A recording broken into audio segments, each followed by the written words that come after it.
Pampa Debates. Oferecimento GBOX Previdência e Seguro de Pessoas. A proteção certa para a sua família. Unimed Porto Alegre. Cuidar de você. Esse é o plano. Biscoitos Zezé. Carinho que vem de família. Igual ao Banricompras. Só outro Banricompras. E CMPC Celulose Rio Grandense. Nossa fibra. Estamos iniciando mais um Pampa Debates. Nesta série de final de ano que realizamos ano após ano, e eu já me lembro disso aí, já atinge 2 décadas aqui na Rede Pampa, e nós temos hoje o prazer de receber, entre as autoridades que aqui recebemos, um querido amigo, o nosso dileto presidente do Sistema Farsul, Farsul, Senar e Casa Rural, meu amigo Gedeão Pereira. Prazer tê-lo aqui, presidente. Paulo Sérgio Pinto, como sempre, o prazer é imenso cada vez que nós viemos aqui no Pampa Debates para tratarmos alguns temas de agronegócio, que é justamente o nosso terreno, o nosso campo de ação, por estarmos presidindo a Federação da Agricultura do Rio Grande do Sul, e também, diga-se de passagem, agora ainda a SEBRAE, embora estejamos entregando o SEBRAE agora no início do próximo ano, dia 14 de janeiro, para o nosso querido amigo Gilberto Porcelo Petri, que é o presidente da Fiergs. Portanto, mantendo também a rotação das 3 federações, numa articulação muito bem colocada de harmonia entre as federações, e eu diria as 5 federações, porque a FCDL e FEComércio também participam desta articulação, alguma coisa que está muito bem colocada, e isso sempre traz uma harmonia, uma paz muito forte dentro do nosso SEBRAE, que também é muito importante. Vamos trocar presidentes, então, em janeiro de 2019 no Brasil, entre eles o presidente do SEBRAE RS. Mas nós temos aqui que passar a limpo, que ocorreu em 2019, claro que sucintamente, não é um programa de pouco mais de 1 hora que a gente consegue fazer tudo isso. E temos que projetar o ano de 2019, que eu acho que fica mais importante até do que este passar a limpo de 2018. Mas, de qualquer forma, nós que estivemos lá no balanço de fim de ano da Farsul, aliás, um belo trabalho do Antônio da Luz, quero parabenizá-lo, um dos mais completos que eu vi, com dados precisos, né, eloquentes a respeito do ano, na própria projeção do ano seguinte. E até, quase que de forma inédita, né, existe uma convergência para o que pensa lá o nosso consultor econômico do Sistema Fiergs, também do Sistema FEComércio. Parece que as coisas se direcionam para os mesmos pontos, os mesmos números. Isso é alvissareiro. Parece que existia unidade, eu não sei se eles conversam antes, mas que este ano convergiu quase que na integridade. Então, parabéns, presidente. Vamos repassar estes números aí, que eu julgo de extrema importância, especialmente na área que ele diz respeito, que é a agricultura brasileira, a pecuária brasileira, comparado com a gaúcha. Sem dúvida nenhuma, Paulo Sérgio, eu acho que é importante a tua observação, porque assim como as federações têm essa harmonia, o setor econômico também das federações participam disso aí. E eles têm um vaso de comunicações, são vasos comunicantes, eu diria assim. Eles têm um diálogo muito forte, os setores econômicos, porque, na realidade, o que acontece? Quando nós olhamos a economia brasileira, nós vemos que o setor hoje que tem maior vitalidade em todo o sistema econômico nacional é o agronegócio. Nós não temos dúvida nenhuma, porque se vamos olhar... Tem costas largas o agronegócio. Vamos dizer que sim, porque se vamos olhar a balança comercial... O Antônio Sartori está nos ouvindo, ele vai dizer agro, ele vai nos corrigir, né? Agro. Se colocarmos o agronegócio da maneira que está colocado, e quando olhamos a balança comercial brasileira, e este ano o agronegócio deve bater quase nos 100 bilhões de dólares, se não ultrapassar um pouquinho. Se não for esse ano, será o ano que vem, porque nós estamos prevendo um crescimento acima de 4% para o ano que vem no agronegócio. Esse é um número otimista? Sim, é um número otimista, sem dúvida nenhuma. Claro que quando nós falamos em agronegócio... Se é o otimista, passa nós sempre olhamos para dos 100 bilhões. Sempre olhamos para o céu. Não pela eficiência do produtor. O nosso produtor é muito eficiente. Mas nós sempre temos olhado porque nós temos uma indústria a céu aberto. Essa é a realidade, que é o agronegócio. Hoje nós estamos sempre dependendo de chuvas regulares, etc., que o clima está se mostrando aqui no Rio Grande do Sul bastante mais favorável, diferente do ano passado. O que nos ocorreu o ano passado? Já estou em 2019. O que ocorreu este ano de 2018? Esta safra 2017, 2018, que colhemos, semeamos em 2017, colhemos em 2018. O que aconteceu aí?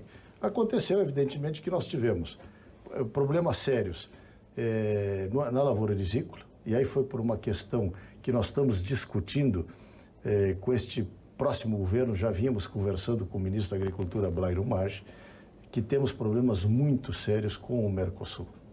Eu queria esclarecer o que é o... Que não é novidade, né?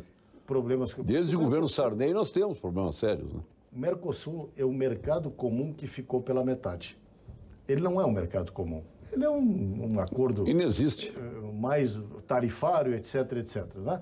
E o Brasil tem superávit, tanto com a Argentina, quanto com o Paraguai, quanto com o Uruguai. Quer dizer, interessa ao Brasil, evidentemente.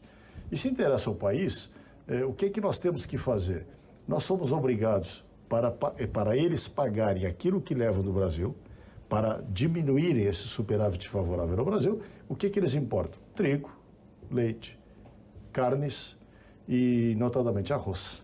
Isso confrontando diretamente com o Rio Grande do Sul. Com o Rio Grande do Sul. Não é com o Brasil, é com o Rio Grande do Sul. Com aquilo que o Rio Grande do Sul produz muito bem. Então, todos os anos se repete a mesma coisa. Então, o que nós temos colocado? A nossa autoridade, colocamos já ao ministro Blairo Maggi, que ele começou com algumas ações. O ano passado, este ano, novamente, este ano ele chegou num determinado momento a proibir a importação de leite do Uruguai. Chegou a proibir, durou 10 dias a proibição, porque são tratados. Sim. O Mercosul existe e não tem. Então, não tem quem desfaça isso. Então, qual é a nossa proposta como produtor? É aprofundar o Mercosul. Nós não podemos ter um Mercosul à meia boca. Nós queremos um Mercosul profundo. O que significa aprofundar o Mercosul? Que aqueles insumos da lavoura que eu utilizo aqui no Brasil, se eles forem mais baratos no Uruguai ou na Argentina, que eu possa ir lá com a minha caminhonete, com o meu caminhão e buscar. Se eu tenho um trator lá, que inclusive trator fabricado aqui em Canoas, na GCO... É o que faz a Europa. Veja bem... O mercado comum europeu, assim. O trator fabricado aqui na GCO, de repente tu vai, atravessa a fronteira do Uruguai, o trator ali é mais barato que aqui. E fabricado aqui. Ou seja, que eu possa ir lá. Então nós temos que estabelecer o quê? Igualar um pouco as cargas tributárias, que é uma coisa muito complexa, muito difícil, e liberar esse trânsito de mercadorias comuns a este mercado, já que eu tenho que importar, sou praticamente obrigado a importar estes produtos. Isso é uma reivindicação por um futuro governo. Eu sei que o senhor já teve reunião lá em Brasília. Já foi. Foi apresentada a ministra? Já foi. E semana que vem nós estaremos novamente, junto com o nosso presidente da CNA, João Martins, estaremos com a ministra Tereza Cristina da Agricultura e levaremos esse pleito ainda a ela pela CNA de aprofundamento do Mercosul. Essa é a nossa ideia para podermos contornar essa questão que existe de fronteiras. Mas quais são os problemas que nós temos que avaliar? Nós tivemos em função, e por isso eu abri esse parêntese para falarmos do Mercosul, nós tivemos problemas sérios no arroz, principalmente com o Paraguai. E como o estado do Rio Grande do Sul, lastimavelmente, o que nós vemos no estado? É um estado engessado, em que nós temos um governador gestor da folha de pagamentos, que é isso que acontece. Hoje estava escutando numa das rádios de Porto Alegre que talvez saísse hoje o pagamento da folha se entrasse o dinheiro. O senhor vai receber um café aí, presidente. Eu não sei, o seu café é com açúcar, sem açúcar? É com açúcar mesmo. Com açúcar, claro, agricultura, né? Se colocarmos isso, então nós temos um Estado que não, por exemplo, ele não pratica política tributária. Isso para nós é problema. O que aconteceu este ano em termos da lavoura orizícola no estado do Rio Grande do Sul? Nós tivemos que arrumar, junto com o Ministério da Agricultura, um PEP e um PEP, já que não conseguimos uma flexibilização no estado para termos um arroz aqui mais competitivo com o arroz do Paraguai, porque eles, em termos logísticos, eles estão mais perto dos grandes mercados do Brasil Central e São Paulo do que nós. Então, o que nós solicitamos? Nós solicitamos um PEP e um PEP. O Rio Grande do Sul não quis flexibilizar ICMS por não praticar política tributária. O que aconteceu? O produto saiu lá via Porto de Rio Grande para exportação e já exportamos mais de 1 milhão de toneladas, 1.160.000 toneladas, que o Rio Grande do Sul simplesmente, porque aí a Lei Candir protege, o Rio Grande do Sul simplesmente não viu um centavo desse ICMS. Então são problemas assim que estão colocados. Tivemos outros problemas aí que vai diminuindo a nossa... tivemos problema que teve uma pequena quebra de safra, em torno de 2,5% a 3%, que quebrou a nossa safra. Em compensação, tivemos preços melhores, o que em faturamento até foi maior que o ano anterior. Isso aconteceu, embora uma safra um pouco menor. Em função da metade sul, que teve uma grande seca, a mesma seca que afetou e que ajudou o Brasil, foi a seca que afetou a Argentina e que nos deixou praticamente sozinhos no mercado internacional da soja, vendendo para a China. Então, nós tivemos esta pequena diminuição. Este ano, para o próximo ano, 2019, nós estamos prevendo, sim, uma safra bem superior a esta, evidentemente, se o clima seguir com regularidade. Pois é, a metade sul, o senhor que vive a metade sul e também foi para a cultura da soja e padeceu um ano com excesso de umidade, né? Sofreu muito e depois com a seca. O ano anterior. Sim, no ano anterior. Depois retrasado foi excesso de chuva. Chuva. E depois tivemos um ano normal e depois voltou seca. um ano de seca. Pois é. Como é que o senhor está vendo essa migração das lavouras de arroz para a lavoura de soja? E o senhor vê isso como natural? As pessoas estão fugando da questão do arroz, que ela é sempre problemática, tanto é que a redução da área de plantio deve ser reflexo desse problema do arroz, que não é a commodity, obviamente traz um prejuízo brutal para quem planta. Paulo Sérgio. E o seu café está servido, presidente. Sim, muito obrigado. O Paulo Sérgio, o que acontece com a metade sul do Rio Grande do Sul? É a nova fronteira agrícola brasileira. É uma das novas fronteiras. A outra, vamos dizer, que está lá no estado do Maranhão, no norte do país, lá existe fronteira agrícola, no Mato Topiba. E aqui no Rio Grande do Sul, a fronteira agrícola que está a mais recente, uma das mais recentes do país, é a metade sul do Rio Grande. Qual era a característica da metade sul do Rio Grande? Que se diz ser a metade, e os números demonstram a metade mais deprimida do estado do Rio Grande do Sul em relação à metade norte. Então, o que acontece nessa região? A soja está entrando fazem 10 anos, 7 a 10 anos. Eu até cito a minha região, região de Bagé, que pertence à Grande Cachoeira, segundo o Paulo Sérgio Pinto. Né? Essa região de Bagé, que há 10 anos atrás plantava 3 mil hectares de soja, e o ano passado nós semeamos mais de 100 mil hectares de soja, ou seja, um crescimento exponencial desse tema soja. Como tivemos este crescimento muito grande, ele está sendo feito, evidentemente, que em cima da lavoura, uma parte em cima da lavoura de arroz, o que é bom para a lavoura de arroz, o que é muito bom para a lavoura de arroz, baixa depois o nosso custo de utilização de insumos para combater isso, porque são absorvidos pela lavoura de soja. Evidente que ainda não temos uma tecnologia... Pois é, e a volta para a lavoura de arroz, como é que... Não temos ainda uma tecnologia extremamente adequada para a soja de várzea, mas ela está acontecendo e o pessoal vai descobrindo os caminhos e, evidentemente, que ela está avançando sobre os hectares de pecuária de corte muito fortemente. Então, isso é o panorama de hoje. E o que nós estamos vendo é que esta região, com a chegada da soja, começa a florescer outra vez. Então nós estamos vendo, e eu cito muito bem na nossa região, há 15 anos atrás eu não tinha mais nenhuma concessionária de tratores. Hoje eu tenho todas as marcas lá sendo vendidas. Todas as grandes empresas da área de soja estão chegando lá, estão lá com suas baterias de silos, fazendo a comercialização do produto. Portanto, começou a crescer novamente. Nós chegamos a um ponto que praticamente não tinha também mais concessionária de automóveis. Hoje chega lá, estão todas as marcas importantes estão lá. Ou seja, isso significa que a economia começou a girar com a chegada da soja, de tão importante que ela é para esta região do Rio Grande hoje, que não dá mais para abrir mão. E o que nós temos que fazer é ir crescendo, adaptando a tecnologia, nos adaptando às questões climáticas.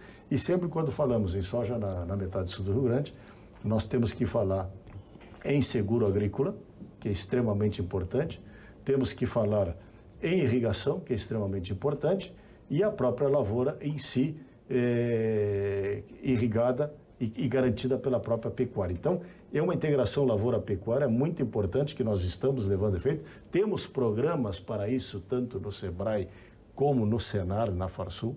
Hoje nós temos um programa que chamamos Juntos para Competir, que é justamente para levar esta tecnologia da integração lavoura-pecuária para o produtor desta região, porque ele precisa realmente, ele não pode abrir mão facilmente, dizer, eu não vou ter mais pecuária, eu vou ter essa soja. Não funciona assim. Não vai funcionar assim.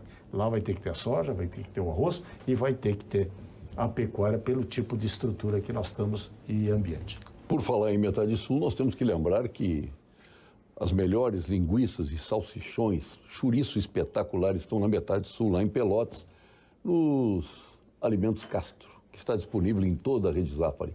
Qualidade desde 1960. Um grande abraço ao Flávio Castro. Se quiser comer um chouriço maravilhoso da Castro, vai ali na Parrilla del Sur, que é espetacular. O Cremers informa, o atraso no repasse de recursos do governo para os hospitais públicos gera sério prejuízo à qualidade do atendimento médico. A situação da saúde no estado se agrava a cada dia. É mais um caso em que os médicos se desdobram para atender dignamente a população. Grandes histórias começam nas melhores vinícolas, se transformam em vinho e chegam até sua taça. Através do minucioso trabalho da Vinhos do Mundo, que importa de Mendonça, do Vale do Colchagua, Piemonte, Toscana, Languedoc, Patagônia, Tejo e muitas outras regiões. Ali estão os mais diferenciados rótulos. Viva a melhor experiência do velho e do novo mundo em uma loja da Vinhos do Mundo. Na Cristóvão Colombo 1493, na Getúlio 1135 e na Lípio César 203. É tempo de relaxar e é por isso que a Unicred vai cooperar para você e para que sua família aproveitem as férias no maior clima de tranquilidade. Pensando nisso, oferecemos um parcelamento especial para o seu IPTU e IPVA. Você paga em até 12 vezes e aproveita as condições super atrativas e se preocupa apenas em aproveitar o verão curtindo-o. Agora fale com o seu gerente Unicred e leve mais prosperidade para o seu dia a dia. Vamos agora ao quadro de saúde com o nosso PhD em Oncologia, titular do Clínicas, do Ernesto Ornelli, sócio fundador do Instituto Oncológico Caplan, mais jovem membro da Academia Brasileira de Medicina, o nosso querido Gilberto Schwartzman. Fale, doutor Gilberto. Olá, sou o professor Gilberto Schwartzman e gostaria de fazer um desafio aos meus colegas médicos. Vejam que informação importante. 30% das mortes em nosso estado acontecem por doenças do coração e das artérias. Outros 20% se devem ao câncer. Isso significa metade das mortes em nosso estado. Impressionante, não?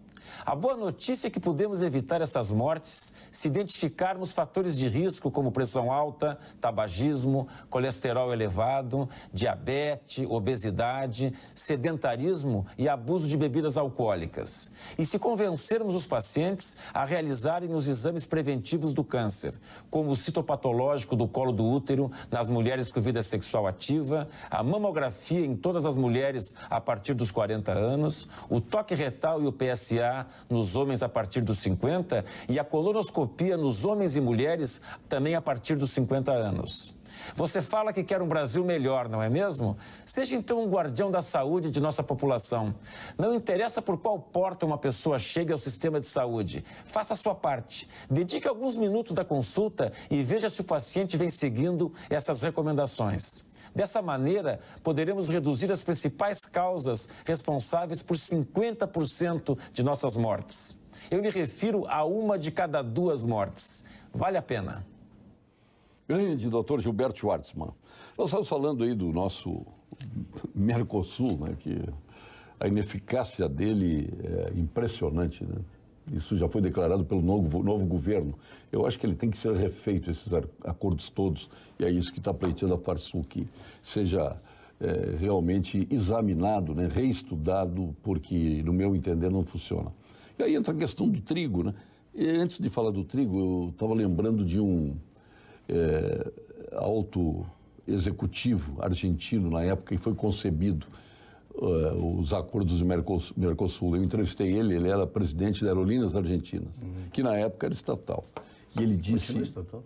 Continua assim, mas depois ela virou estatal espanhola e voltou para os argentinos. Ela teve essas andanças pela Europa, sem nunca ter deixado de ser estatal, né? Se associou com a Ibéria, se não me engano. Isso, foi uma privatização horrorosa, porque de privatização não tinha absolutamente nada. Ela continuava estatal. Mas ele, na época, me disse... Esses acordos do Mercosul nada mais é que o brasileiro achando que vai sobrepujar o argentino achando que vai sobrepujar o brasileiro, então se lixando para o Uruguai e para o Paraguai. Essa era a visão dele na época, né? E lembro também outro que disse, olha, o Rio Grande do Sul deveria estar em alerta vermelho, porque esses acordos do Mercosul prejudicam totalmente a economia gaúcha. E o governador era o Colares na época, a gente lembra disso, né? E nada se fez, e isso aconteceu. Tanto é que, na época, nós éramos autossuficientes na produção de trigo. Nossa lavoura de trigo degringolou. A minha cidade, o senhor falou, em Cachoeira, foi capital nacional do trigo. Sim. Depois foi capital nacional do arroz. E agora, o senhor tinha me dito que Cachoeira estava em segundo lugar. Acho que estava Passou primeiro. Passou a Tupacireta. A previsão é que este ano passe. Em área plantada, não em produção. Evidentemente. Agora, as dificuldades de Mercosul são muito maiores, Paulo Sérgio, porque o Mercosul, já na sua concepção, tem 2 gigantes com 2 pequenos. Sim. Brasil e Argentina. Então o senhor concorda com o executivo argentino? E temos Paraguai e Uruguai, que, olha, o Uruguai tem uma economia 5 vezes menor que a economia do Rio Grande do Sul. E o Paraguai deve ser bem mais do que isso. O Paraguai agora que está com um crescimento econômico vigoroso, em torno de 4,5%, 5,5%, o Paraguai está virando um país sério, felizmente. Está com um crescimento vigoroso e importante. Sim, eu estive visitando o Paraguai faz muito tempo. Grande gestão pública agora, com o novo presidente. Gerido por um empreendedor, um empresário, que foi o presidente Horácio Cartes, que entregou a presidência, creio que no início desse ano, no fim do ano passado, né? O Paraguai começou a se desenvolver muito fortemente. Mas, de qualquer maneira, por mais que se desenvolva, e o Paraguai está ainda muito esperto, porque está levando as empresas brasileiras para lá, porque a carga tributária paraguaia é infinitamente mais baixa que a carga 10%. brasileira. Né? E nós estamos... A nossa é 37%. Nós estamos vendo muito esse problema do cigarro. Veja bem, quanto à nossa indústria aqui, espetacular, diga-se passagem, a indústria aqui da região de Santa Cruz, a indústria fumageira aqui paga 75%, 80% de impostos, o Paraguai paga 15%. O que acontece com o cigarro paraguai? Sim. Vem para o Brasil, lastimavelmente, mas é o que está acontecendo. Isso é uma realidade. Mas o Mercosul é essa disparidade entre os países. E nos cria sempre uma dificuldade adicional, e eu tive vivenciando muito isso nesses acordos entre mercado comum europeu e Mercosul. Eu participei porque nós também representamos a nossa CNA no mercado internacional. E colocando isso, eu tive a oportunidade de vivenciar, trabalhar com os embaixadores de Bruxelas, mais os embaixadores nossos, enquanto vinha uma negociante da Europa, a Sandra Galina, nós éramos 4 negociantes nossos, um do Paraguai, um do Uruguai, da Argentina e do Brasil. Ou seja, já começa a dificuldade aí. Depois nós temos que acertar as dificuldades internas de cada país, porque de repente é o nosso caso agora que nós queremos um acordo de livre comércio com a Coreia do Sul. O que acontece? A nossa indústria, tanto brasileira quanto argentina, ela quer um acordo tarifário pontual, enquanto o agronegócio necessita de um livre comércio. Por quê? A Coreia do Sul é o 8º maior importador de alimentos do mundo, ou seja, um mercado importantíssimo para o negócio. Agora, o que eles querem? Eles também querem trazer produtos coreanos, made in Coreia, que estão muito competitivos também, similar aos produtos chineses, para o mercado sul-americano, aqui para o Mercosul, para os 4 países do Mercosul. E aí já esbarra os problemas industriais. Então, além das dificuldades internas que nós temos, quando nós vamos trabalhar os outros mercados para fazer acordos de livre comércio, ou sejam, acordos tarifários, aí entram as disparidades e as necessidades dos países do Mercosul, que são absolutamente diferentes. Eu tenho um exemplo assim, que nos atingiria muito fortemente, um acordo para vinhos. O vinho argentino, muito competitivo e de muita qualidade. O nosso vinho daí é um vinho novo, que está sendo muito desenvolvido em termos de qualidade dos últimos 10 anos para cá. Agora, chegar e fazer uma abertura simplesmente para os vinhos europeus em cima do nosso vinho ou discutir com o vinho argentino, evidentemente que nós sairíamos perdedores. Então, existem essas especialmente pela alta tarifação dos vinhos, né? Tanto é que hoje tu vais aqui, de repente tu vais aqui num supermercado nosso, tu compra vinho argentino ou chileno ao mesmo preço dos vinhos nossos. Sim. O deles não tem tarifa, porque eles, quando exportam, não tem. Não tem tarifa. Eles não exportam ninguém. E em Portugal é considerado alimento, né? O vinho. Então, nós temos uma tarifa elevada, é uma coisa que deveria ser rediscutida primeiro internamente, para depois nós fazermos esse tipo de abertura. Mas, de qualquer maneira, a abertura de mercados vai vir. Possivelmente, nesse próximo governo Bolsonaro, isto aí já vai começar a caminhar, porque o Brasil ainda é um país muito fechado. Nós temos um agronegócio que está crescendo na ordem de 3%, 4% ao ano. É quase um crescimento chinês, que pouca gente fala, Paulo Sérgio. Olha bem, nós ficamos às vezes entusiasmados. Olha a China crescendo 7%, 10% ao ano. A China começou em 1980, minha gente. Ela está fazendo tudo aquilo e hoje começa a encostar na economia americana de 1980 para cá. Se nós olharmos o agronegócio brasileiro, ele também iniciou por aí. mais ou menos em torno de 1980. Até então, o Brasil era importador, grande importador de alimentos. E hoje o Brasil é um dos maiores exportadores de alimentos do mundo, também feito nesse período. Ou seja, isso também foi crescimento chinês dentro do nosso país, realizado pelo nosso povo, pela nossa gente. Portanto, isso também é uma epopeia. É uma epopeia de um povo que conduziu ao agronegócio a esta magnitude que nós estamos hoje. Colocado isto, é evidente que nós precisamos de mais mercados. Por quê? Nós estamos com uma grande dificuldade hoje, que foi toda essa mazela que está passando neste país, felizmente, Paulo Sérgio. Nós estamos deixando de ser um país socialista. Veja que nós estamos falando de 2018, do que ocorreu, e estamos projetando o futuro, que o senhor está fazendo aí também. Felizmente, porque o que aconteceu no país? E Margaret Thatcher dizia com muita qualidade, socialismo acaba quando acaba o dinheiro dos outros. Quando é que acabou o socialismo no Brasil? Está acabando justamente quando terminou o dinheiro. Acabou o dinheiro, não tem como mais fazer benesses sem o retorno da prestação de serviço a uma sociedade. Resultado disso, nós estamos aí com 13 ou 14 milhões de pessoas desempregadas. E quando nós estamos com isso, isso aí atinge seriamente o nosso setor da economia. Por quê? Porque todos nós tomamos o café da manhã, almoçamos e jantamos.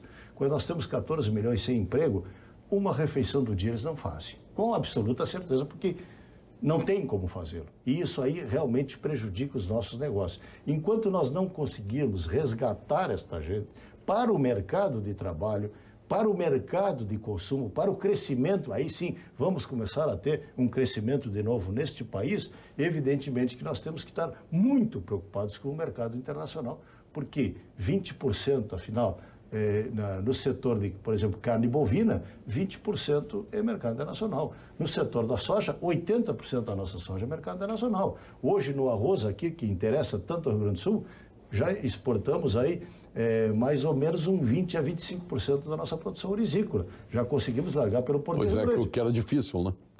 Foi uma conquista. Praticamente impossível. Foi uma conquista. Tá? Foi uma conquista. Ou seja, é porque nós estamos agora, brasileiros, aprendendo, sim, a ir nestes mercados, a ir para o mundo para vender o Brasil. Este ministro que está saindo, e espero isso também da ministra, a nova ministra da Agricultura, a deputada Tereza Cristina, muito, vamos dizer assim, muito chegada a nós, porque ela é uma produtora rural. Os dois têm a mesma característica. Mesma característica. O Blairo Maggi tinha uma característica espetacular. Era um vendedor do Brasil.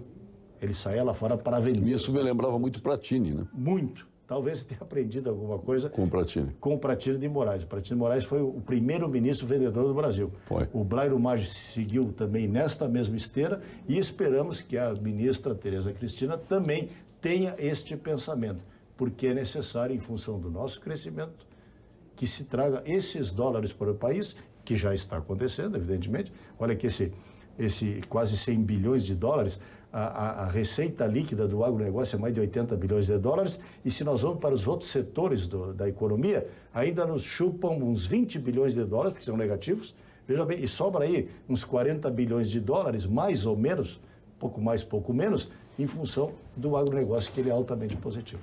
Bom, eu diria que, e acho que o senhor concorda com isso, acho que não tenho certeza, o Brasil tem pressa, né? O Brasil é um país rico, a natureza foi extremamente pródiga com todos nós aqui, talvez não tenha sido com o próprio povo, mas de resto nós não temos aflições nenhuma, né? Nós não temos nenhuma efeméride na natureza que possa impedir a nossa vida corriqueira, normal, nós temos a naturalidade dos acontecimentos. Mas ter pressa significa, nós que somos marionetes do poder central, dos governos como um todo, nós temos que ver agilizadas as políticas do Brasil, a política agrícola, a política econômica, em todas as áreas. Porque o Brasil é um país doente, ele é doente, e essa doença vem exatamente das políticas aplicadas no Brasil. Então nós temos aí fulcros de problemas aqui, acolá, advindo de leis esdrúxulas que passam no Congresso Nacional, leis que não passam por depuração moral e ética, né? Aí diz, não, é legal, mas não é moral nem ético. Dá para citar aqui centenas de leis dessa estirpe. O senhor poderia fazer essa análise do contexto brasileiro e aonde nós podemos melhorar nessa pressa que nós temos de desenvolver e gerar emprego para esta gente que está aí Hoje o Brasil tem mais de 30 milhões de miseráveis. Como é que se bota essas pessoas no mercado? Como é que se muda esse status quo do Brasil, que é muito ruim, especialmente para o seu próprio povo? Paulo Sérgio, nós, em primeiro lugar, partimos de uma premissa errada. Esses governos socialistas que terminaram, felizmente, o que eles davam? Eles não ensinavam a pescar, eles queriam dar o peixe. Ao dar o peixe, tu mantinha as pessoas nas rédeas de quem estava no poder, daquele que estava de plantão no poder. Essa foi uma realidade que aconteceu no país. Porque ao olharmos o Brasil, que é um país fantástico, um país rico, o Brasil é um país rico, e o Rio Grande do Sul é mais rico que o Brasil. Tem esse detalhe. E, no entanto, o Rio Grande do Sul está... Hoje é mais fácil governar o Brasil do que governar o Rio Grande. O Rio Grande do Sul está parado, estagnado, e o país vem andando... Se safa no Brasil, se safa no Rio Grande do Sul é agricultura. Sim, não tem dúvida. É isso que está. Mas é bom que se diga também, nós temos uma bela indústria. Não, a indústria, agora mesmo... Um belo setor metal mecânico aqui. Só que a indústria ela fica combalida por todo o resto. Agora mesmo na Fiergs, prevendo o crescimento do setor industrial, eu perguntei se deve aqui essencialmente à produção de máquinas, equipamentos, implementos agrícolas. Evidente. Porque se nós olharmos por esse lado, então vamos abrir um parênteses, Sim. Evidentemente que o Brasil, com o agronegócio poderoso que está colocado, ele leva junto com ele a montante e a jusante dois grandes setores industriais. A montante nós temos máquinas agrícolas, caminhões. Se faz caminhão nesse país para quê? Se não para carregar soja, para carregar milho, para carregar boi, para carregar frango, para carregar suíno. Perfeito. A indústria de caminhões hoje é linkada ao agronegócio e ainda temos uma indústria química também que é tão grande quanto, e depois a jusante, basta entrar num supermercado nosso para ver tudo que está lá dentro. Né? Tu tira a Coca-Cola de lá e o resto, até a cerveja que vem da cevada. Quase tudo é agronegócio. Sim, mas a Coca-Cola também. Praticamente. A Coca-Cola, eu até nem sei quais são exatamente os componentes da Coca-Cola. Né? Então, por isso que eu digo, tira a Coca-Cola ali, o refrigerante e o resto tudo, minha gente, é praticamente agronegócio. Material de limpeza também vamos tirar fora. Então, este é o poder do agronegócio. Claro que as indústrias que estão linkadas a isso são as indústrias que vão bem, né? Que estão reluzentes, que têm mais solvência, que têm mais qualidade. Bom, mas o que está acontecendo com o Estado brasileiro que tu pede uma breve análise disso aí? Como é que nós estamos? Um Estado livre ou um Estado inchado? Um Estado enxuto ou um Estado inchado? O que está acontecendo com o Rio Grande do Sul? Eu citei agora. O governador é o gestor de folha de pagamento. Onde é que sobra o recurso para investimento? Então, aquelas funções típicas de Estado, que tem que ser saúde, todo político fala, mas chega lá e não exercita, que é saúde, que é educação, segurança. E isso aí é intransferível. E infraestrutura são funções de Estado. O Estado não consegue fazer. A saúde vai mal, a educação vai mal, a segurança agora melhorou no Estado do Rio Grande do Sul, hein? Palmas e louvores ao secretário Schirmer. Mas tem um efeito Bolsonaro, não é melhor? Não, até antes. Aí eu digo que não, antes sim, não concordo. Sartori mas depois da vitória do Bolsonaro, não encorajou mais o policial? Nós, no interior, estamos com a sensação de mais segurança. Pelo menos no interior, que nós tínhamos muito abigeato, roubo de gado... Tinha as delegacias do crime no campo. Melhorou muito bem. Mas isso são funções típicas de Estado. Está havendo um efeito Bolsonaro? Acredito que sim. Mas, pulando isto... as funções típicas do Estado. Só que nós temos... Mas o Estado está metido sem número de outras coisas que não pertencem. Empreendedor, empresário e todas as empresas do Estado, à exceção, no caso nosso aqui, creio que a exceção do Banrisul, são deficitárias. Quem é que paga essa conta? Se não eu, tu, o contribuinte, todos nós estamos aqui. Todos nós estamos pagando essa conta. Então, o Estado não é papel do Estado. Nós temos que diminuir o tamanho do Estado. Nós temos que revisar, sim, ter a coragem de revisar a estabilidade do funcionário público. Não é possível... São poucos os países no mundo, creio eu, que têm esse tipo de estabilidade. Mas não é possível direito adquirido. Tu administrares, porque quando uma empresa vai mal, ela tem que dar um jeito de sobreviver, senão ela vai para a falência. Mas para mudar isso só o regime de força. Como o Estado não fale, o Estado não vai à falência. E inchado do jeito que está, ele transfere em carga tributária para o bolso do contribuinte. Até, é a velha curva de Laffer, chega um limite que depois começam as empresas a fechar, a falir, O que está acontecendo aqui no Rio Grande do Sul? Está faltando dinheiro para pagar a folha. Então está todo mundo insatisfeito. Com isso aí está todo mundo insatisfeito. Quem paga a conta, que não consegue pagar um centavo a mais, e o funcionário público que recebe parcelado e ninguém gostaria. De repente, se nós não tivéssemos esse inchaço de folha, os funcionários estariam recebendo bem, em dia e até mais do que recebem hoje, com certeza. O Estado estaria funcionando mais. O Brasil não é diferente, isso está acontecendo também na esfera federal, tanto é que o déficit previsto este ano deve ser 170 a 180 bilhões de reais. Ou seja, nós vamos para o terceiro ano de déficit consecutivo. Ou seja, a dívida do Brasil está ficando também bilionária, para não dizer trilionária. Ou seja, grandes dificuldades à vista. Agora, o que nos traz a expectativa, e o povo brasileiro foi muito claro, dia 28 de outubro, quando foi às urnas e elegeu o presidente Jair Bolsonaro, já elegeu também alguém aqui no Rio Grande do Sul com um ideário muito parecido, no sentido de privatizarmos este país, no sentido de concedermos que nós tínhamos que transformar e temos de transformar o Rio Grande do Sul num canteiro de obras. Agora o Estado não tem recurso para isso. Vamos longe disso. Então o que temos que fazer? Mas o Estado, no meu entender, presidente... Temos que passar para a iniciativa privada, isso, ou capital nacional, ou capital estrangeiro, seja lá o que for. Inclusive um dos pilares que o senhor citou aí, saúde e educação. É muito mais barato para o Estado comprar vagas do que ter essa estrutura toda. Por isso que eu falei que só não é Para com concurso, não vamos fazer mais concurso, vamos fazer concessões de escolas. Eu falei que só não é terceirizável, a segurança. A segurança, mas exato. A saúde, parte dela é, a educação, também. Parte dela é, e a infraestrutura também, parte dela é. Também. Evidentemente que sim. Então, esse é o Estado que se prevê que possa ser construído a partir este novo ideário que está entrando no poder a partir de 1º de janeiro. Aqui no Rio Grande do Sul, o governador Sartori já tentou fazer muita coisa, não conseguiu, eu sou testemunha disso, porque nós da Federação... As corporações não deixam. Estávamos ajudando, e aí é que eu falo do inchaço do Estado. As corporações tomaram conta, na Prefeitura de Porto Alegre não é diferente, eu vejo muito o prefeito Nelson Marquesan se queixar das corporações municipais, o Estado também foi tomado pelas corporações e está ruim para todo mundo. Essa é a realidade, e ninguém está satisfeito. Pois é, o que esperar do Eduardo Leite aqui no Rio Grande do Sul e do Bolsonaro em nível Brasil? Eu começaria com o Eduardo Leite. O que o senhor espera do novo governador? Eu vejo o Eduardo Leite um jovem que tem uma boa história, embora com a vida ainda por fato de ser muito jovem, mas teve uma boa prefeitura no município de Pelotas, uma das mais importantes cidades do interior do Rio Grande do Sul, e ele está com este ideário. Eu prefiro não falar em ideologia, eu falei a ideias. Sim. Ele está justamente com este caminho. Até porque ideologia ele não tem. Ele está falando e foi muito claro em todas as vezes. Ele ainda não se identificou com ideologias. Esteve em contato conosco e, para mim, ele ontem deu um grande sinal pelo que ele vai fazer. Ele trouxe a infraestrutura junto ao meio ambiente. Veja bem, a nossa preocupação, e colocamos sempre ao Eduardo Leite, que para nós a Secretaria da Agricultura, obviamente que é importante. Obviamente, porque é a Secretaria da Agricultura. Mas nós colocamos, olha, a Secretaria da Agricultura não nos preocupa, porque o secretário que senta ali, ele vai dialogar com o setor. Agora, o que nos preocupa sempre é a Secretaria do Meio Ambiente.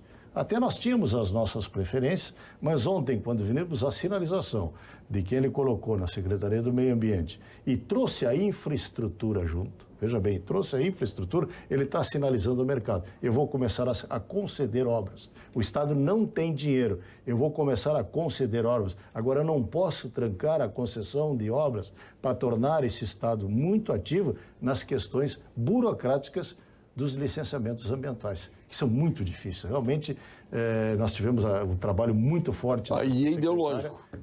Basicamente ideológico. Basicamente, a secretária que está saindo,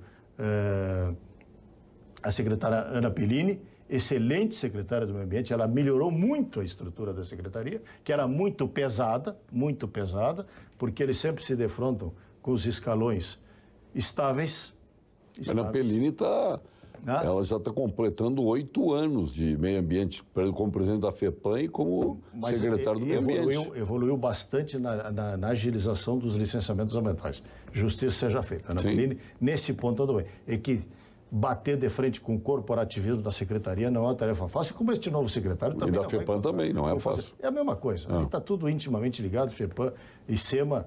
É um corpo único, vamos dizer assim, não tem nem por que ser uma coisa separada da outra, porque é um corpo único. Então, o que nós vemos é isso aí, e estamos bastante esperançosos quando deu esta emissão. Infraestrutura vem junto com a Secretaria do Meio Ambiente, porque se fica lá e nós precisamos fazer obra, eu preciso rasgar uma estrada, eu preciso fazer uma comporta, eu preciso fazer uma hidrovia, seja lá o que for, fica trancado às vezes no licenciamentos ambientais. Em PCHs, que são pequenas centrais hidrelétricas, no início do governo Sartori, o número que chegou na Farsul é que tinha mais ou menos 600 milhões de reais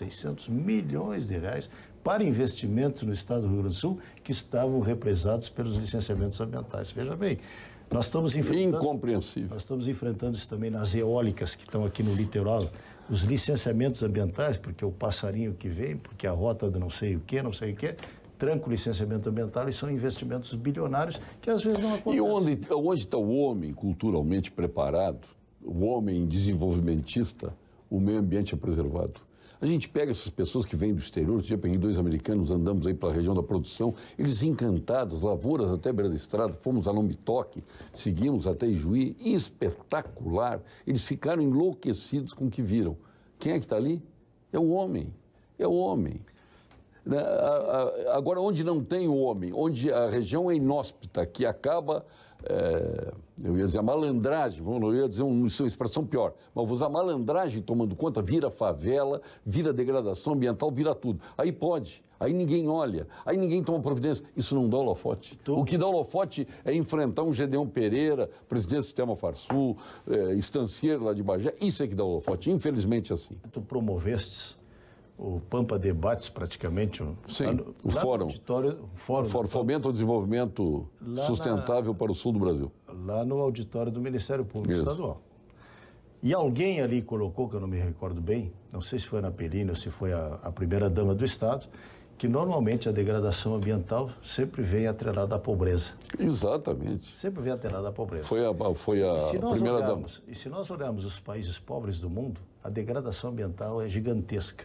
E se nós andarmos aqui pelo interior do nosso Rio Grande, que tu conhece muito bem, se tu andares na região da soja, metade norte do estado, está tudo no seu lugar. Tudo. A lavoura de soja está ali, a mata ciliar está aqui, a preservação ambiental, e nós passamos. A qualidade dos nossos rios e córregos. E nós passamos ali no passado, sim, por um período muito difícil, que foi quando a agricultura entrou, não se conhecia o plantio direto, que é uma tecnologia desenvolvida por nós aqui no Rio Grande do Sul. Ela nasceu no Paraná, mas ela floresceu aqui no estado do Rio Grande do Sul. Pouco tempo de pai dessa criança aí, quando dá certo tem pai e mãe de toda a ordem. De toda a ordem. Né? E hoje tu passa ali, tu vê tudo no lugar, tu não vê mais erosão, tu não vê mais vossoroca, tu não vê mais degradação ambiental. Esse o senhor colocou lá no fórum, espetacular. Tu vê o meio ambiente absolutamente harmônico, produtivo e rico. As pessoas bem de vida. Tu vai nas cidades, os índices de desenvolvimento humano, os IDHs, né? Hoje que nós temos, essas cidades são as que têm os melhores índices do interior do Brasil, do interior do Rio Grande do Sul.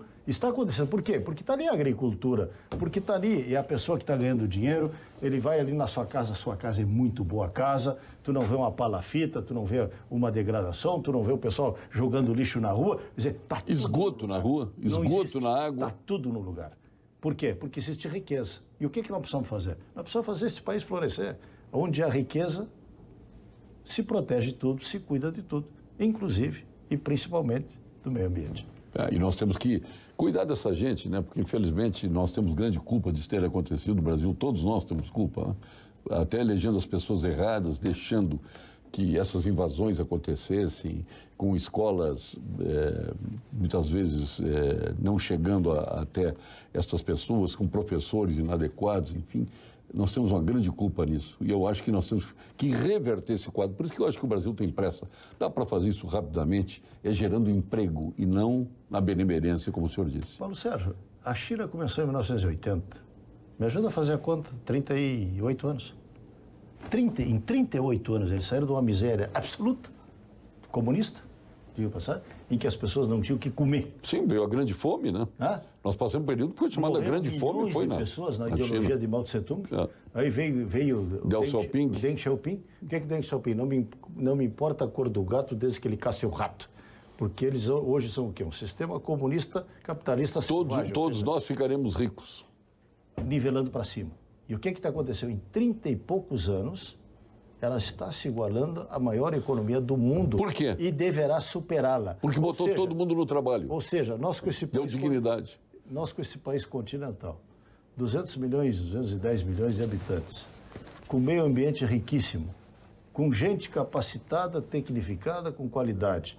Será que nós não podemos ser um dos maiores países do mundo nos próximos 30 anos? É só querer.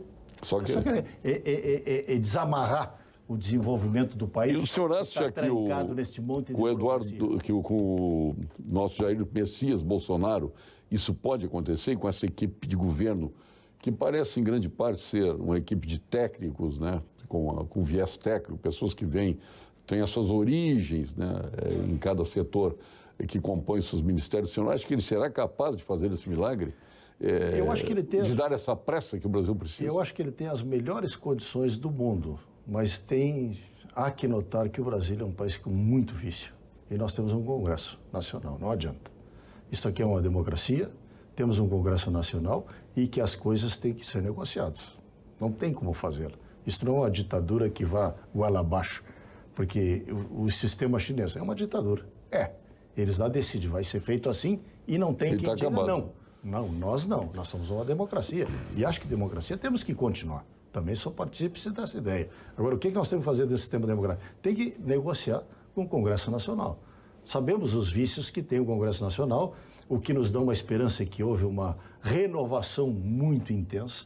O Senado, 82%, embora aqueles senadores que ainda continuam, porque eles são a cada 8 anos, e o Congresso Nacional, a Câmara dos Deputados, em torno de 50%, 52% de renovação. Foi uma renovação muito intensa, sim, e isto poderá ajudar o Brasil. Reforma da Previdência tem que ser feita, reforma tributária tem que ser feita, tem que desburocratizar esse país, tem que desestatizar o país, tem que aumentar a participação da iniciativa privada e tem que fazer as concessões andarem rapidamente. Aí nós vamos ter PIB superiores a 3%, 4%, seguramente que sim. Pois é, eu até anotei algumas coisas aqui nas conversas lá em Brasília, né? A questão da redução estrutural do Estado e a questão do custeio, né? Você tem que enxugar. E como é que enxuga? Eu começaria a acabar com todo e qualquer concurso público. Vamos nos virar com o que temos. E criar uma lei que possa transferir um funcionário que está ocioso aqui para lá, que hoje não pode. O cara não pode ser deslocado do setor que foi concursado para outro. Então fica aqui com o pessoal, faltando até mesa e cadeira para sentar e outros faltando. Então essas coisas têm. O entulho burocrático. E a questão, temos marco legal para tudo no Brasil. Só que em torno do marco legal, em tudo no Brasil, surgem leis penduricalhos de toda ordem. Na área ambiental, na área trabalhista, na área tributária. Pois me deram os números, é algo assustador. São milhões de leis só nesses 3 itens aí que foram pendurados no marco legal. Há quem não diga, é possível. Sérgio, há quem diga, e esse que era o prefeito de Porto Alegre falava isso muito claro quando ele era deputado, a justiça trabalhista no Brasil hoje custa mais caro do que os benefícios que ela transfere a quem ela diz que proteger. Veja bem, então são incoerências que estão colocadas que têm que serem corrigidas sim. E quando nós olhamos para o setor público, e o setor público é muito complexo de sua análise, e tem a história do direito adquirido, o que teríamos que fazer? Passa uma régua nisso aí, deixa o passado, não mexe nisso aí, senão nós não vamos avançar. É muito difícil tirar os direitos adquiridos das pessoas. É difícil, sabemos disso. Não vamos nos iludir com isso. Embora tenhamos tudo inchado, mas é isso. O que nós temos que fazer, possivelmente, Paulo Sérgio, daqui para frente. Mexe-se daqui para frente. Porque, efetivamente, hoje, se nós entrarmos no setor público com CLTs, nós sabemos que essas pessoas vão ter que trabalhar. Porque, se não trabalhar, ele perde o emprego. Um pouquinho diferente do outro, que sabe que tem estabilidade. E eu não quero também generalizar, dizer todo mundo não é assim. Eu conheço muita gente no setor público excelente. Eu conheço excelentes profissionais do setor público. Sim, não tem. Vamos andar, não é uma coisa de tá. Mas e tem muita gente que não tem excelência porque a concepção do processo está equivocada. Nós temos que liberar as amarras, ninguém tem absolutamente nenhum tipo de estabilidade, como não tem o setor privado, que passe pelo regime CLT, fundo de garantia, seja o que for, se perde o emprego, indeniza na forma da lei, o sujeito não sai com a mão na frente e outra atrás, o mercado, e uma vez o mercado de trabalho se desenvolvendo, tem emprego para todo mundo, A dificuldade que está é a de hoje. Claro, eu vi em Brasília agora a questão do nacionalismo, porque o Bolsonaro é nacionalista, porque o governo é carregado de militares é nacionalista, e eu vi do ministro Paulo Guedes, não, o Brasil é nacionalista, sim, mas é nacionalista no trabalho do brasileiro. Nós queremos o brasileiro trabalhando, não importa se é numa empresa nacional ou numa empresa multinacional que esteja aqui no Brasil. Ele tem que trabalhar. Então, nós somos favoráveis a quem gera emprego e a quem gera renda. Gostei de ouvir isso. Mas tem uma parte que diz respeito ao senhor, que todo o aposentado brasileiro, quem está pagando previdência, tem que entender que a aposentadoria que foi concedida na área rural, que foi concedida a aquelas pessoas que não pagaram a sua previdência ao longo de anos, não é uma aposentadoria, é assistência social. O senhor concorda com isso? Eu diria que o maior... Ele entende que tem que ter essa consciência, que não é aposentadoria, é uma concessão que o aposentado está dando Paulo César, a quem recebe. Eu acredito que o maior banco social do mundo é o INSS, se é que dá para chamar o INSS de banco, porque é o que ele faz. Tem regiões no Nordeste brasileiro, tem muitas cidades extremamente pobres, que elas vivem em função da existência do INSS. Só por aí não precisava ter Bolsa Família, não precisava ter essas outras coisas. Então fortalece-se a aposentadoria dessas pessoas que são... Mas Portugal hoje está incentivando os aposentados brasileiros a ir morar lá? O que nós estamos ajudando Portugal? Nossos aposentados estão indo para lá? Com certeza. Então, este é um terreno muito delicado, muito difícil, que é a reforma da Previdência, que tem que ser feita, tem que ser feita. Se nós olharmos o nosso setor, em que as pessoas se aposentam, a esmagadora maioria do nosso setor se aposenta com 900 pila por mês, né? É salário mínimo, inclusive eu. Eu sou aposentado com 920. Eu salariei 920, essa é a minha aposentadoria, ou seja, a esmagadora. E o que nós pagamos e recolhemos para a Previdência, que tem essa grande discussão, que é o chamado Fundo Rural, a quantidade de recursos que o setor sempre canalizou, ele praticamente empata. Tanto é que hoje, quando se fala em aposentadoria e reforma na Previdência, ninguém está preocupado com o setor privado. Está todo mundo se preocupado com as aposentadorias do setor público. Sempre o setor público. Alguém vai ter coragem de mexer nisso? E se nós olharmos... Vai também, mexer para 30 anos. Se nós olharmos também hoje as famosas, que sempre nos taxaram, de elites, não, as elites brasileiras hoje estão no setor público. Não é mais no setor privado. Mudou. Isto mudou. Mudou. Então, houve uma distorção. E arruma as RVs, assim. Ninguém teve direito a RVs. Mas aí vai o Tribunal de Contas com RV, a Assembleia com RV, mordem. Aí não tem. Cada vez mais menos pago essa conta no Brasil. Nós vamos agora ao nosso ponto final com a Gimo, qualidade comprovada. Ponto final, oferecimento produtos Gimo, qualidade comprovada. Temos uma questão importante aí que foi a nossa reserva legal. As reservas auxiliares também, e gerou grande debate. E está gerando. E está gerando, né? E a gente vê que os ideólogos irracionais vão vencendo tudo isso, né? A gente não consegue se contrapor, não consegue mostrar o que representa isso até no futuro, como o senhor citou, a questão das fazendas, que a maior reforma agrária é a questão hereditária, né? Da transferência de terras de avós para filhos e netos, né? E por aí as coisas vão acontecendo. Para onde é que vai essa reserva legal? Tivemos com o Ministério Público aqui, fizemos uma visita institucional, já que agora eu sou eleito presidente da Farsul. Antes eu não era. Eu estava fazendo o mandato tampão, é o mandato pelo qual agora eu já fui eleito pelos nossos 138 sindicatos rurais, 120 compareceram às eleições e nos deram o mandato por unanimidade, o que muito nos honra. É verdade. E nos transfere uma responsabilidade. E honra a todos nós, seus amigos e fãs. Grande, muito grande. Então, fomos fazer uma visita institucional a Fabiano Delazen, nosso chefe aí da... Glorioso carazinhense. Exatamente. E tivemos discutindo justamente com eles ali no Ministério Público um dos temas que já aproveitamos levar a discussão, justamente esse da reserva legal no bioma Pampa, que não tem absolutamente justificativa. Temos o Código Florestal? Temos. Mas dentro do Código Florestal nós criamos o artigo 68, porque a Farsul ajudou a escrever o Código Florestal, e eu aqui digo de público que o artigo 68 foi escrito dentro da Farsul, da jeito que ele está concebido, foi o melhor que nós conseguimos, visto que nós sempre reagimos. Foi o trabalho do Condorelli, né? Foi, do foi, né? Condorelli. Um brilhante trabalho dele. Exatamente, junto com a Samantha Pineda, que quase foi ministra do Meio Ambiente. Foi cotada, inclusive, para ser ministra do Meio Ambiente do governo Bolsonaro, que trabalhou muito. Luiz Carlos Reis, nosso senador, trabalhou muito nessas questões do Código Florestal, onde levamos a ideia que o bioma pampa, por estar antropizado significa mais ou menos assim, vamos traduzir, usado. Há quase 300 anos que nós estamos aí. De repente, chega uma legislação criada por um burocrata, por dois burocratas, Fernando Henrique Cardoso e Sarney Filho, que é o atual ministro do Meio Ambiente, diz passagem, de criar uma reserva legal a título de quê? Numa região em que os produtores vêm ali há 300 anos. Por quê? Então, nos criou um imbróglio tão grande na metade pampa que aquilo que eles pretendem proteger, efetivamente vão destruir. Por quê? Porque a reserva legal é algo fixado num canto da propriedade. Vamos dizer que isso aqui seja um canto da propriedade, a televisão está aqui. Fixa-se a reserva legal de 20% aqui. As sucessões familiares, e como tu dissesse muito bem, colocasse, vão acontecendo, e é natural, é humano, nós todos um dia sairemos dessa terra, né? Divide-se o patrimônio da propriedade e aquele 20% que está lá no canto da propriedade também é dividido pelo número de herdeiros.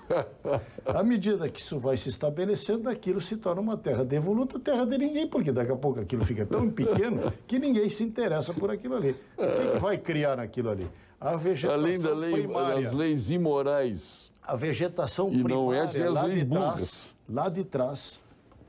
E quando vier uma seca, alguém chega ali, atira um toco de cigarro, ou lasca um fósforo, e aquilo que se quer proteger, justamente vai incendiar. Isto vai acontecer porque já acontece hoje, Paulo Sérgio, ao longo das nossas BRs, que estão aí fechadas há mais de 40, 50 anos. Qual é a vegetação que surgiu ao longo da BR, senão uma vegetação absolutamente diferente do outro lado do aramado da propriedade? Ou seja, porque essa aqui está antropizada, seja ela com pecuária, com ovinos, com bovinos, com equinos, seja lá ou com a própria agricultura, e aqui está simplesmente fechado. Está fechado porque é área de domínio da BR, é lógico que esteja fechado. Então, acontece isso. E nós temos agora... Ou quando não está invadida, né? E nós temos... E quando essas margens de BR não estão invadidas. Bom, seja lá o que for. E ainda temos uma praga que foi trazida da África há muitos anos atrás, que nós convencionamos chamar de capim anone, que está tomando conta da beleza do Pampa, e justamente a biodiversidade que se quer proteger, e eu tenho colocado isso aos ambientalistas, está se transformando em capim anone, que aí é monodiversidade, se é que existisse essa palavra. Colocado, Ou seja, é uma coisa só. Então nós já temos hoje campos que viraram em capim anone. Na nossa região, minha e do Paulo Antônio Costa, que está lá me escutando, ele tem um vizinho dele lá que virou, a propriedade do cara virou capim anone. Então, vai fazer a reserva legal, exatamente será isso. E isto é do conhecimento do Ministério Público. Nós discutimos essa semana e eles nos colocaram. Nós vamos ter que achar, sim, uma solução de uso. Capim anone nem para combustível serve.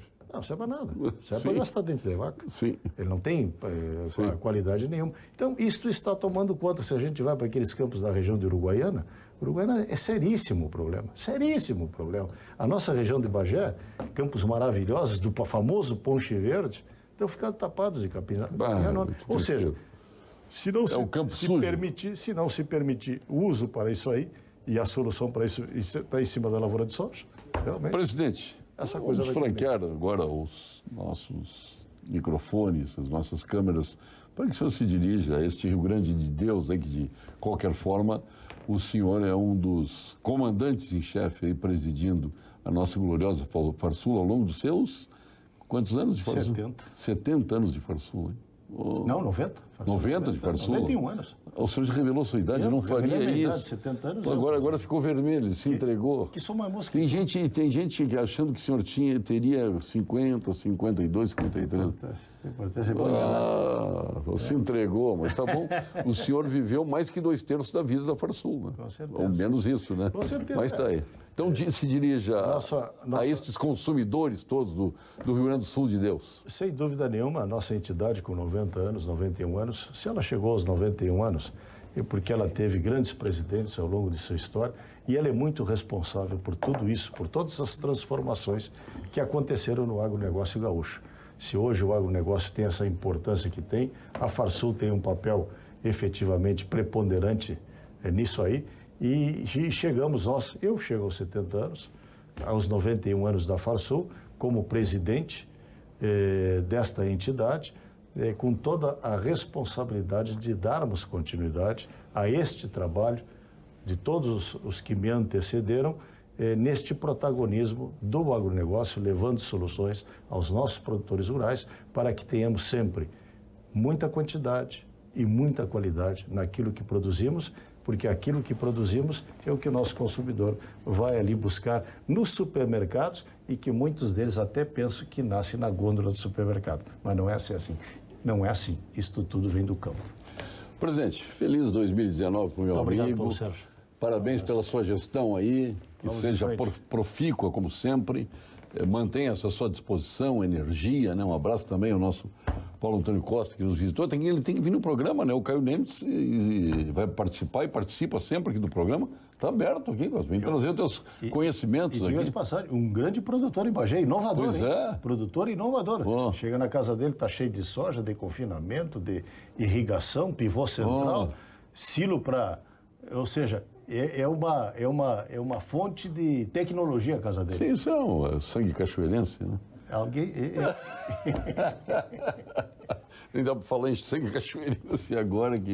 Mas, de qualquer forma, presidente, muito obrigado pela sua presença aqui. Nós estamos nessa série de programas onde as principais autoridades do Rio Grande do Sul passam pelo Pampa Debates para que se faça um balanço do ano de 2018, se projete o que queremos para 2019, o que desejamos, o que estamos propondo, o que reivindicamos, né? Porque também vivemos de reivindicações nem todas atendidas, a maior parte não atendidas, né? Vamos ver se no governo Bolsonaro e do Eduardo Leite aqui possamos viver momentos melhores. Muito obrigado, presidente Gedão Pereira do nosso Sistema Farsul, e nós retornamos sempre de segunda a sexta-feira, neste horário, com mais um Pampa Debates. Até lá.